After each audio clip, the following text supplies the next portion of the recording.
கட்சின்ற அந்த எண்ணத்தை தூக்கி குப்பையில போட்டுட்டு நம்ம ஏரியாவில் நடக்கிற பிரச்சனை, கட்சிக்காரங்க நடக்கிற பிரச்சனை குரல் கொடுங்க. ஒரு கட்சிக்காரங்க ஒரு பிரச்சனை ஏதோ ஆயிடுச்சு, ஒரு மேல வச்சு ஒரு கொடிக்கம்பை ஏற்றியோ இல்ல ஏதோ ஒரு பிரச்சனை 10 பேர் 10 ஊர்ல 10 பேர் போங்க. ஒரு ஊர்ல 10 பேர் போங்க, 10 ஊர்ல 10 பேர் போய் நில்லுங்க. புரட்சி பாரதம் பின்னாடி வந்ததுக்கு நிறைய காரணமே நம்மளுக்கு என்ன ஆகுதுன்னா அவங்க கொடுக்குறாங்க பார்த்துக்கோங்க. இப்போ கண்ணைநகரில் போய் ஏன் கண்ணைநகரில் நம்ம பார்த்துக்கோங்க சொன்னால் நான் சொல்லுங்க ஒரு பேர் கொடுத்தா வரமாட்டாங்க, உங்களுக்கு தெரியாதவங்க வரமாட்டாங்க.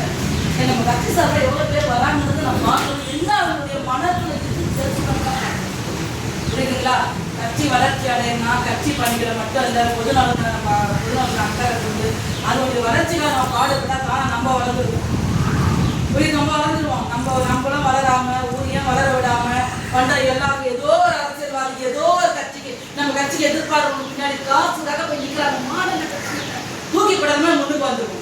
இப்போ லாஸ்ட் டைம் நான் ஓப்பனாகவே லாஸ்ட் டைம் நடந்த எலெக்ஷன்ல கூட நம்ம கட்சிக்காரங்க யாருமே என் கூட நிற்கல. நம்ம கட்சிக்காரங்க யாருமே என் கூட நிற்கல. தம்பியும் சகோதரப்பட்ட 2 பேர் தான் வந்து நின்னாங்க. இந்த புரட்சி பாரத கட்சியில ஒரு சும்மா ஒரு 10 பேர் இருக்க மாட்டாங்க. அந்த 10 பேர் வந்து நம்ம கூட நிற்கல.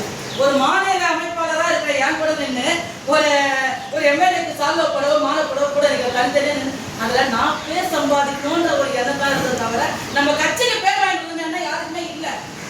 அப்ப எப்படி கட்சி வளர, கட்சி எப்படி மதிப்பாங்க, மத்தவங்க எப்படி எந்த கோணத்தை பார்ப்போம், எதிரில் இருக்கிறவங்க எப்படி பார்ப்போம், நம்ம எப்படி பார்ப்போம். இந்த கட்சியில கூட நல்லா சார்பா நம்ம வந்து பிரச்சனை ஆகணும், கட்சியை நம்ம மதிக்கணும் அப்படின்னு பார்க்க கூட சொல்றேன். இந்த 10 பேரே 10 இடத்துல இருந்தாக்கா யார் நம்மள மதிப்பாங்க, நம்ம ஏற்றுக்கணும், நம்மளே வர சொல்லுவாங்க. ஒரே ஒரு விஷயம் சொல்றேன், தனிநபரா இருந்து இந்த ஊர்ல நான் செஞ்சவன் நிறைய பேர் நிறைய வேலைகளை செஞ்சிருக்கு. இப்பயும் சொல்றேன், ஒரு ஊர்ல ஒரு பிரச்சனை வேலையை விட்டு போதாலும் சும்மா இருக்கும் போய் அப்புறம் எடுப்பா ஒரு போன் பண்ணியா தகவல் தெரிஞ்சுக்கிங்க. ஒரு போன் பண்ணியா என்ன நடந்து ஒரு தகவல் கேட்க அந்த ஊர்ல நான் போன் மாட சொல்லாங்க. ஒரு புரட்சி பாரத கட்சிக்காரருக்கு ஒரு பிரச்சனை அந்த ஊர்ல 10 பேர் ஒற்றாக ஒரு ஊர்ல 10 பேர் அப்ப 10 பேர் கூட பலமாகும். அந்த வேலையை ஏன் செய்ய மாட்டீங்க நீங்க? அந்த வேலைதான் முதல்ல வந்து புரட்சி பாரத முடக்கி போட்ட விஷயமே அதுதான். அதை முதல்ல கையில எடுங்க.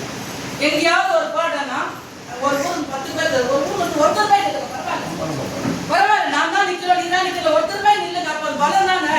தனியா நிக்கிற எடுத்து ஒரு 10 பேர் 10 ஊருக்கு 10 பேர் நிற்கிறது பெரிய பலம் தானே. இதெல்லாம் நம்ம முன்ன வச்சு நடந்தாதான் கட்சி பெருசா ஆகும், கட்சி வளரும்.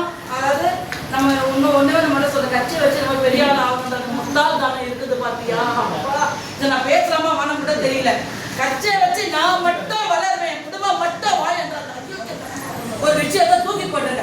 கட்சியை நீங்க எந்த அளவுக்கு வளர்க்குறீங்க தானா நீங்க கட்சி உங்களை பத்தி தகவல் அங்கே போகும்.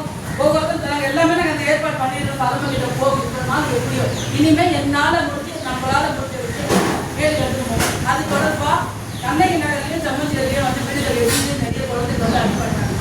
அந்த விஷயத்த வந்து ஒரு போராட்டமா நம்ம கையில எடுக்க போறோம். புரட்சி பாரத சார்பாக கையில எடுக்கணும். இது உங்களுடைய பங்களிப்பு. சத்தியமா எனக்கு காசு பண்ணா எதுவுமே வேணும். நீங்க எத்தனை பேரை கூட்டணும் வரீங்க நிறையெல்லாம் ஒருத்தர் இருந்தாலும் யாரை கூட்டணும் தனியா வந்து.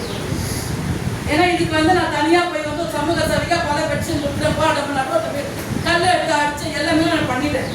இப்போ புரட்சி பாரத கட்சியின் சார்பாக இதுக்கான ஒரு விஷயத்தை முன்னெடுக்க போறோம். இது உங்களுக்கு எல்லாரும் சமாதானம் கொடுப்போம். உங்களுடைய கருத்துக்களை சுருக்கமாக எனக்கு வாய்ப்பு அளித்தமைக்கு நன்றி. ஜெய்ஹிந்த்.